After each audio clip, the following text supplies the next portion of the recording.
All right. Call the meeting to order. I want to welcome everybody here. I call on Councillor Penner to bring the opening, please. Thank you. Well, it's just over a year till we have our elections, municipal elections. So I was thinking about that and thinking about what could happen and will there be a lot of interest and yeah, just generally wondering how will that will go. And in doing that, I thought about the times when I've heard of candidates that are running for election that are non-human. So I Googled non-human electoral candidates, and there's actually quite a few. So I will tell you a few of them here. Hopefully no one's name around the table there. Non-human. So in 1967, an Ecuadorian foot powder company advertised its product, Pulvapies, as a mayoral candidate in the town of Picazoa. Surprisingly, the foot powder won by a clear majority. And that was in Ecuador. There's some good ones. Molly the dog, a dachshund from Oklahoma, was named as a candidate in the U.S. presidential election in 2008.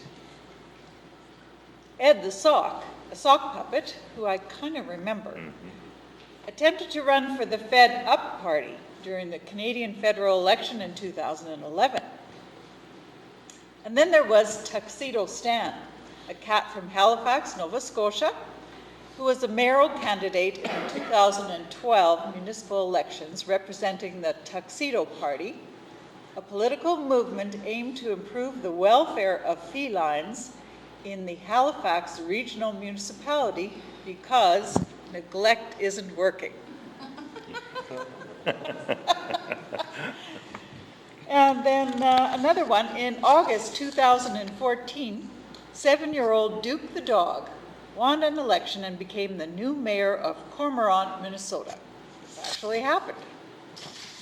Another one you may know is the 9 Lives cat food mascot, Morris the cat, ran for president in 1988, 1992, and 2012. So those are just a few of the interesting ones that I found, and I know that in our own regulations it does say persons, so we're all right. We won't have a non-human electoral candidate. Thanks. Thank you, Councillor Penner, and I'm sure we won't see a horse on the agenda on the ballot either next year, even if they do live wherever they are. All right, we have the agenda in front of us. There's one change in addition in 12A. I'll just give you a brief statement on the Liberal transition zone discussion. I'll give you that to you on 12A. Can I have a motion to approve the agenda, please? Councillor Penner, second by Councillor Siemens. Any discussion? Call for the question. All those in favor? Carried. We have the minutes in front of us from the 19th of September. Can I have a motion to approve, please? Councillor Fair, second by Councillor Penner. Any discussion? Call for the question. All those in favor? Carried. We'll move to recommendations and reports from the City Manager. Mr. Workentine, 8A on page 3. Yes, Mr. Mayor, members of council, there is in your package, starting on page 3, a letter from Mr. Kurt Sawatzky prompting a request that the city look at the section of Reimer Avenue West at the intersection of Harvest Drive with respect to extending the no parking zone. City's engineer has reviewed the area and some of the concerns that Mr. Sawatzky expressed. And did note that there is a significant volume of vehicular traffic primarily on Reimer Avenue West, but certainly with the 3 intersecting streets at that location. They also have noted that there is a significant amount of on-street parking occurring in that area, currently immediately to the west of the existing no parking zone. And based on the review, the traffic turning movements and a number of other factors as he provided in his report, the recommendation for council is to approve an extension of that no parking zone on Reimer Avenue West to to a point further west, which would be just west of the second leg of Cambridge Way. Good, thank you. Council, how would you like to proceed? Councillor Fair. I'd like to move that we accept the recommendation. Thank you. Is there a seconder? Councillor Swagstra, go ahead. Yes, Mr. Mayor, I think we are seeing increasingly the narrow streets are becoming collector lanes, and I can name a few others that I would lump into this category as well. And so I think this is a good move, and I think we'll probably be seeing more of these. Very good. Thank you. Councillor Swagstra. Thank you, Mr. Mayor. I think the recommendation makes sense. Reimer Avenue West is increasingly becoming a thoroughfare.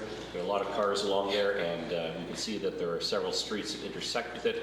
By extending the no parking zone, we are enhancing safety, particularly in regards to visibility, because now you won't have cars parked for that additional distance. So it makes sense to follow the recommendation and extend the no parking zone. Thank you. Councillor Siemens. Through you, Mr. Mayor, to administration question. Go ahead. Thank you. A lot of this parking is employees from the local establishments there. And they're going to be parking on Cambridge Way, I'm assuming. That will start to fill up in that case. Do you know the parking requirements on Cambridge Way? Do they park on both sides of the street in that, or do they just park on one side? Do you know? On Cambridge Way, I believe on all residential streets and side streets, there would only be parking on one side. I can't recall which side that would be, but only on one side of the street.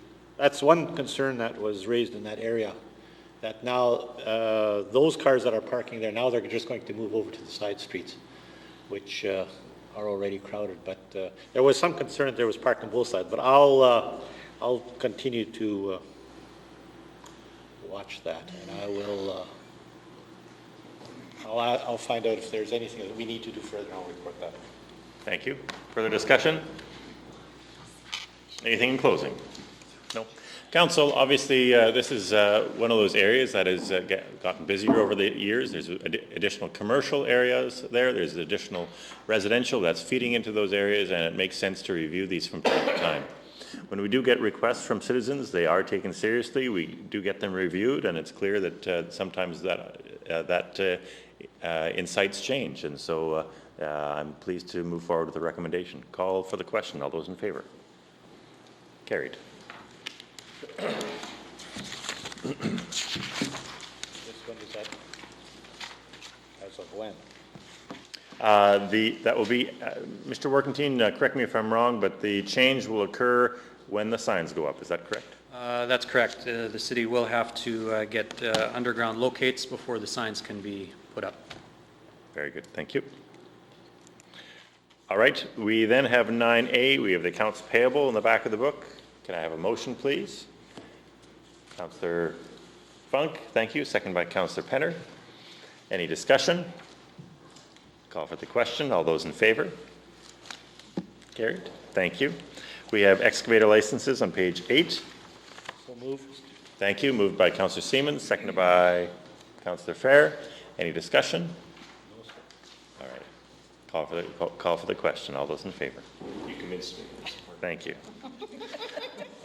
9C, you all have a sheet in front of you in regards to the Board of Revision and the members that we will be appointing here tonight. Obviously, Board of Revision is an important time when people need to look at things impartially and yet have an understanding of how this process works. And these three individuals have an extensive experience in municipal affairs, as well as some practical experience in how properties and buildings are appraised and looked at. And so we'll get, the recommendation coming forward is to continue with this process, having these three individuals as our Board of Revision with the pay as presented on the resolution. Can I have someone move this, please? Councillor Cari Penner, second by Councillor Swagstra. Any discussion? Anything further from Council? I'll just add one thing.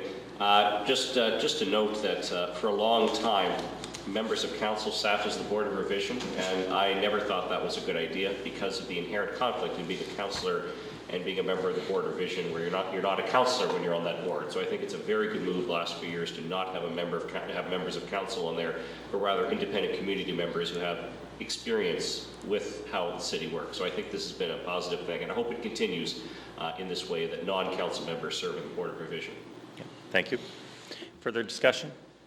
Council, just to echo what Councillor Swaxter is saying, see across the province that this is happening more and more places as they recognize that this is a possibility, and they recognize the conflict between being board members as well as council members. It's not always an easy to take one hat off and the other, and so this is a good process. Call for the question. All those in favor? Carried. Thank you. We have the minor subdivisions on page 16. Can I have someone move that motion, please? Councillor Penner, second by Councillor Siemens. Any discussion? Call for the question. All those in favor? Carried. Any questions of council? Councillor Fair. Thanks, Mr. Mayor. I've had a few people that have asked me for some clarification in regards to surfacing parking lots that are adjacent to gravel roads, and I would just like to have an explanation on our bylaw 115.4B, possibly C as well. Okay. Mr. Workington, go ahead. Just generally, city zoning bylaw in its current form, or at least mostly in its current form, and particularly that section, Council first adopted in September of 2010. With the subsequent revision of the city zoning bylaw in 2015, the wording of that section remained the same. That just provides a little bit of background. But with respect to the surfacing requirement as noted in section 115.4, generally the requirements that apply to all properties other than single family and two family residential essentially will normally require that hard surfacing be completed depending on the use of the property when a property is developed. However, there is that provision, as noted in paragraph B, that required parking stalls for property that is zoned industrial and requires less than 10 stalls. The owner and developer may apply for variance, as is noted in that paragraph. That paragraph does also provide that typically the required parking areas and driveways accessory to those uses be developed with a surface that is generally consistent with the adjacent street. Now there are some particular examples where there are graveled surface streets where landowners are permitted to develop. That typically is the exception rather than the norm. But with respect to properties, if they are simply created and there's no actual use that is prompting the hard surfacing, that then would not be a necessity. That particular paragraph, even though there is that provision in section B, there also is the paragraph C that applies to development of property, and it reads, it's fairly short, so I'll read it. All properties or buildings where there has been a change in use, the owners are required to hard surface the required parking of the new use. The zoning bylaw is intended to be read in its entirety rather than paragraphs in isolation. But the particular interpretation with this paragraph C, when looking at that section overall, we essentially interpret with the perspective that the number of parking stalls that are required to be developed for a particular property is always based on its use. So for example, if there's a vacant property and there is a developer or owner that makes a building or makes an application to develop that property, it's considered to be a change in use, and as a result that is what triggers the surfacing requirement for that particular development. The use table is already or is also provided in the city zoning bylaw. If there is a vacant property, no parking stalls are required under the zoning bylaw, so the property would not require an area for paved parking, as there is no use that mandates it. When the use is determined along with the number of parking stalls, it is at that point that hard surfacing for the parking area is required.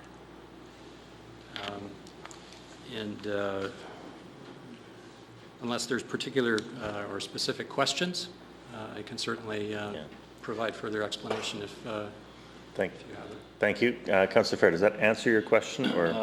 Well, I would like to, seeing this, I don't know how many other councillors have had this question thrown at them, but I've had this thrown at me numerous occasions over the last 6 months to a year. And there seems to be some shaded areas here. I would like to see us, seeing we're looking at the zoning bylaws, I would like to see us revisit that and see whether it really says what we want it to say, and determine whether we want to leave it that way or whether we want to change it. Because I think that as a business owner, on a gravel lot, if I was going to asphalt my garden on a gravel road, I wouldn't want to do that, because you're going to drag all the clay on your yard, and it's going to be just as messy as if you have a gravel yard. So I don't see the purpose in asphalting a lot that is adjacent to a gravel road. Yeah. Now, I understand that we don't have teeth to enforce a bylaw, and let's say if we said, well, when we asphalt, you have to asphalt. That would be the ideal. Apparently, we don't have teeth to do that. If that was possible, that's what I'd like to see. But I'd like us to see this, whether we're not going to solve this problem today, but I'd like us to at least consider looking at it. Okay, thank you. Mr. Workington, we do have that review transpiring over the next number of months. Is that correct? That's right, yeah. It's the city's annexation application is what is prompting a review of its official community plan and zoning bylaw. It's primarily focused on the annexed area, but if there are other areas within the zoning bylaw or the OCP that council wishes to also review, we can certainly include that in that process. Thank you. Councillor Penner, you have something to add? Yeah, I would concur with Councillor Fair on that. That question has come up numerous times to me as well. If a business is on a gravel road, the necessity to pave the parking lot seems... Thank you. It's good. Mr. Workington, if you can just have this flagged then, and that'll be a piece that we'll look at specifically in that review. I think that's important. Thank you for bringing that up. Thank you. Councillor Siemens. Question is, what do we do about this particular application now? So their only option now is to do what? Apply for variation? All right. There wasn't any specific one referenced. There was a question, and so the question still needs to be answered. If there's a question to Councillor Fair regarding this, or to the city, how is that question answered? And if it's only answered by what's happening now in the bylaws, if that's the case, then so then they go ahead and asphalt, and then we change it after the fact. We should suspend that bylaw or whatever the process there is. Maybe that's not the right word, but something needs to be, we still need to answer the question. Okay, thank you. Councillor Spikes. Thank you, Mr. Mayor. I mean, if we're going to have this discussion, then we need to know the exact property that we're talking about here, and ideally, the request will be prompted by whoever the developer is in terms of raising a question to council, because my understanding of Councillor Fair's question, it was a general question in regards to various questions, various sort of inquiries he's received, asking for clarification. It wasn't my understanding from his question that this is one specific property, but if it's one specific property, and if we want to talk about that, then we need to know what the property is, and ideally that would be triggered by the person who owns the property. Thank you. Councillor Fair. Yes, Mr. Mayor, just for clarification in response to Councillor Siemens, I think there are probably circumstances surrounding the particular incident that precipitated at this point that I wouldn't want to share here at this time, and so I think that we can probably have that discussion at some time. I think, Councillor Fair, what is important is that this is about policy, and we want to make sure that we're consistent with our policy and administering it properly. If we want to change the policy, there's also a process to do that, and so we'll need to make sure we do that during that review process. So, but I think there's two questions. Are we being consistent? And the answer is yes. The other question is for us, and that is, do we agree with that policy that has been set out, and that remains to be seen as we review it. Is that clear? Yep. Okay, good. Thank you. Further questions of council? Seeing none, We will now move to the correspondence. We have the 11A Seine-Rat River Conservation District on page 17. You've all had a chance to review that. Can I have, we'll take that. Actually, I could comment briefly. The province is actually just reworking the funding arrangement for the conservation districts, and so we had just had a meeting to see how that would affect us, and there's no decisions been made, but just suffice it to say that there's some dialogue going on there about how they can change to make it a little bit more streamlined, so. Good, thank you. All right, then we'll move to other business, and that, and council, this is in regards to the Rookery transition zone and zoning and the relationship we have with our neighbors. Obviously, you all know that over the last decade, we have definitely tried to improve our relations very specifically with Hanover, as well as our other neighbors. But Hanover, we've put a concerted effort in, and a lot of credit goes to all of you as council members, and more specifically to Councillor Siemens over the last number of years sitting on the Joint Action Committee between the two municipalities. We've seen that successful because we believe their success and their growth is going to be our success and our growth, and that's been really positive. Today, we did see some comments from coming from the Rookery that talked about how we interact and the transition zone between our two municipalities. This is something that was put in place a number of years back, and this is something obviously that is some concern to them. Hearing that concern, I did speak with the Reeve today, met with him, and talked about how we can continue to have growth in the region and work together more effectively rather than see any division occur between us and another municipality. And so we certainly agreed, after a lengthy discussion, we certainly agreed that the model that we've used between us and Hanover with a joint action committee has been appropriate and has worked, and that that is something that we can create between our two municipalities. And so we have an agreement, that a friendly agreement this time, that we will proceed in the next month to create a joint action committee between our two municipalities, looking at zoning, looking at all the different things that we do together and how we can better the entire region. And so look forward to working through that and continuing to create the atmosphere of collaboration, as well as working together for the common good of all our citizens. So just wanted you to know that, and you'll see as we have our organizational meeting that we will be creating a joint action task force, action committee between the two municipalities. Okay. Any questions? All right. Motion to adjourn. Councillor Siemens, Councillor Fair, all those in favor? Carried.